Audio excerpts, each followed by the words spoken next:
Welcome to Watercolor by Scarlett Damen. Today I am doing this lovely little peony, which of course you're seeing now finished. You're probably hearing my goats in the background. Bruno is nibbling on the firewood. He loves nibbling on the firewood, and baby Bella is eating her hay. So if you hear them in the background, that's what's going on. I want to walk you through how I make this peony, but I also want to talk about mixing colors. I recently did a giveaway, and I asked in this giveaway what people were struggling with, and an overwhelming majority of people that participated in the giveaway said that their issues were about blending, how to blend colors, how to mix colors, how to make colors look right on the paper when you do blend them, on the paper or on the palette. And so I want to address this for you guys a little bit more in detail today. Now, I will say right off the bat that blending is something that comes very naturally to me. I just pick up the colors and pick up the brush and do it. So to think about how to explain it is actually a big challenge for me. How do I explain how to blend color in a way that doesn't sound ridiculous? Like, well, you pick up one color and you pick up another color and you put them down on the paper and they naturally blend. I mean, that sounds kind of condescending, right? And I don't mean it to be. But that is how you do it. That is kind of the concept. Now I'm going to go into more detail because I think there's a little more to it than that. Although it's taken me about a week of really racking my brain and going through my books and trying to figure out how to explain this in a way that makes a little more sense. There are three main ways to mix color. The first one is mixing in the palette, where you select a color, put it on your palette, select another color, put it on your palette, and use your brush to mix them together to make a new color. The second way is mixing on the paper. Now, typically, if you'd mix on the paper, you would wet the paper first, select your first color, place it on the paper, select your second color, place it on the paper, and either allow those two colors to blend naturally because there was water flow underneath, or move the brush around and pull the colors into each other in order to create a third color. The third way is glazing. And this means putting one color down, however you want to do that, if it's dance color, if it's sporadic, if it's a complete wash, putting one color down and allowing it to dry, and then placing a second color on top, and then, because they're both transparent, you'll see the first color through the second color, and they will actually create a different color.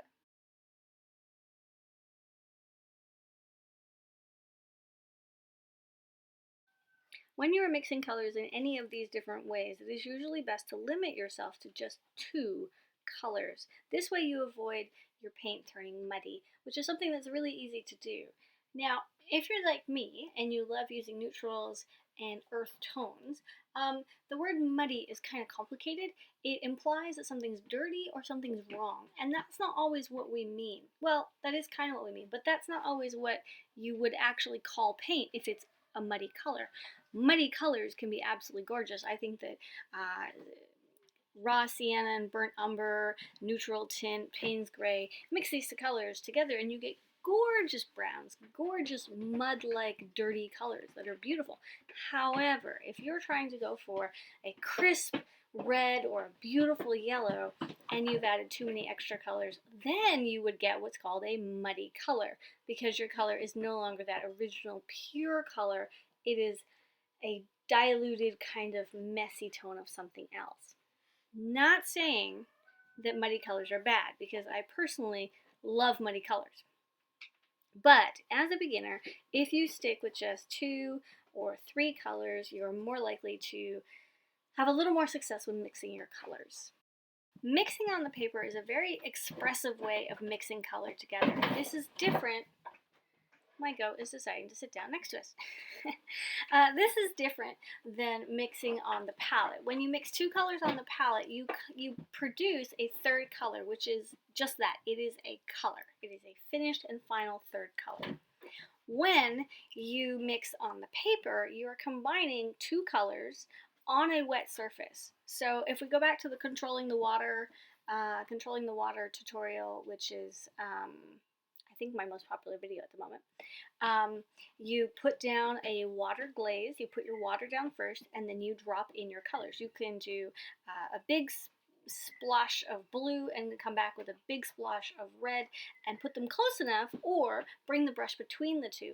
While you're doing this though, because it's on a bed of water, the paint is going to flow. And if you've been watching my little peony here and you've been seeing how I've painted it, there's a lot of spots here where I'm putting down water and then allowing the paint to just flow as it wants to.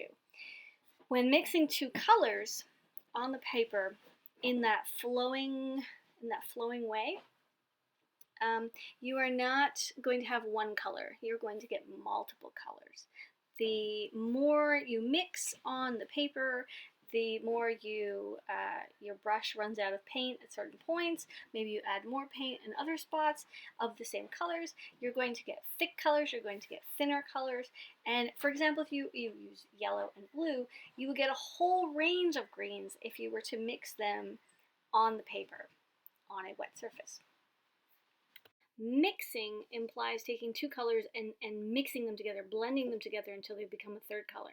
What you're actually doing is combining two colors. You're not necessarily blending them into a third color. You're simply bringing the brush between the two colors and connecting or combining or allowing the colors to meet on the paper so that you're not creating a third color. You may put yellow and blue next to each other, but have enough water between them that they on their own are able to blend with each other, and you don't have to mix them into a third color.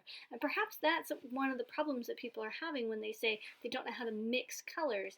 If you pick up a color and put it on the palette and swirl the brush around, of course you're mixing it, just like you'd mix batter for making a cake.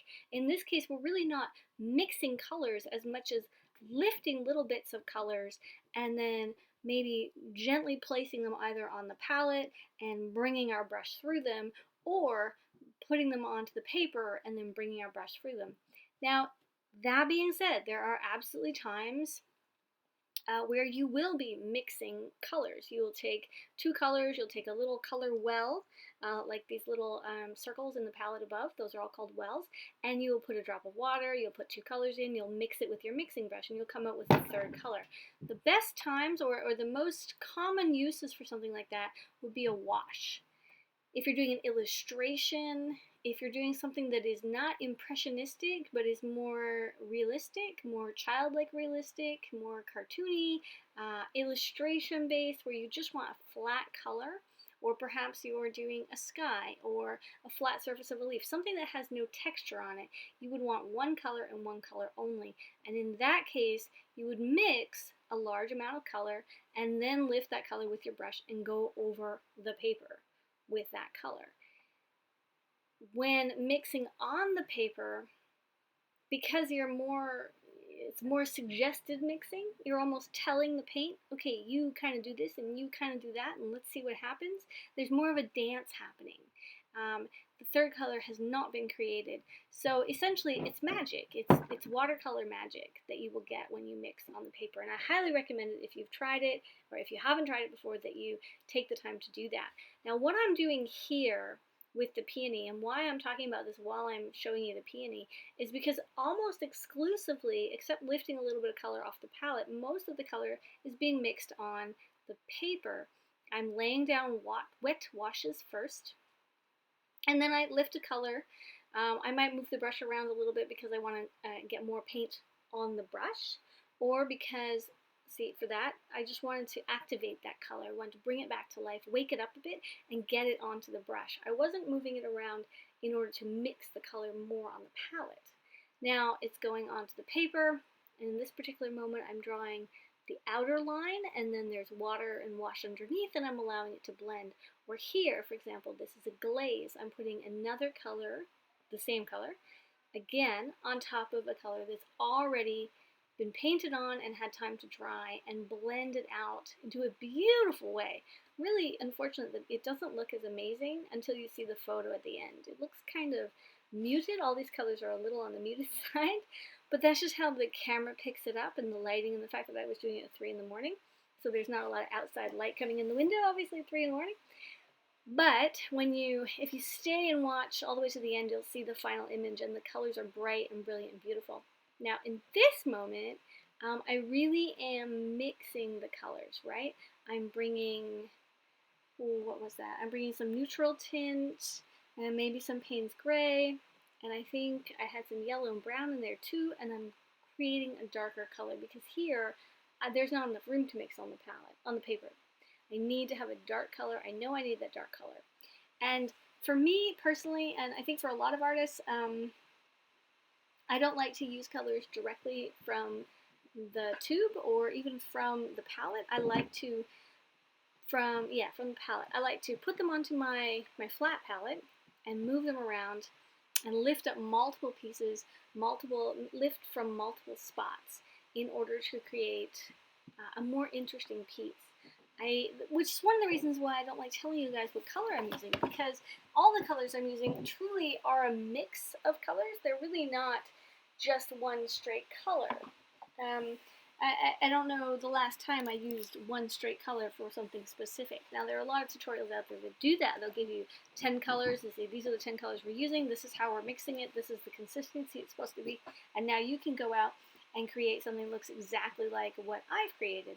But in my case, all of my colors are just, it's a spur of the moment, it's a feeling, it's a grab this, grab that.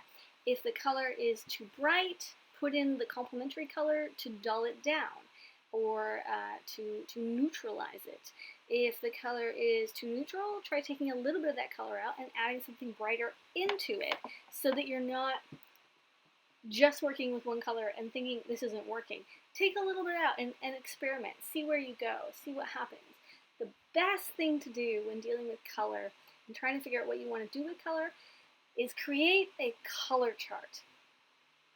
So regardless of what kind of colors you're using, what kind of paints you're using, take your, and if you know how to make a color chart or not, I recently did one not too long ago for the Vivian Review. I did a color chart, or at least I did a color, kind of a color chart.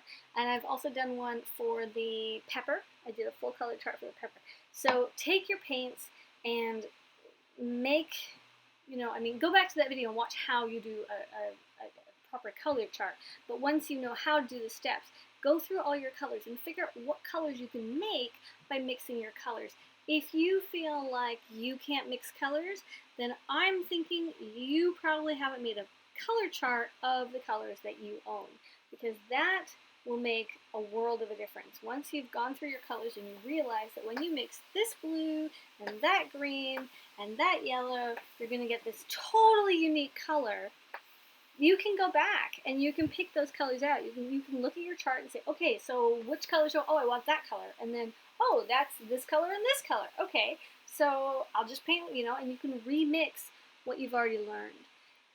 Highly recommend it. I think that is probably the biggest tip here, other than the 3 ways that you can mix color, but also to make your color charts and to spend more time with your colors. And don't worry that you're going to use them up and your colors are expensive and you're going through your paint too fast. You really don't need a lot to do these color charts, and they are so significant. They will make such a difference to your work. This is something that will be huge in the future, and it's something you can keep forever and ever and ever and ever. You don't have to just have it for a little while. You definitely don't want to throw it out. Always make some kind of color chart, and also a legend of the exact colors you get from your palette. I'm Scarlett. Thanks for watching. I'll see you in the next episode.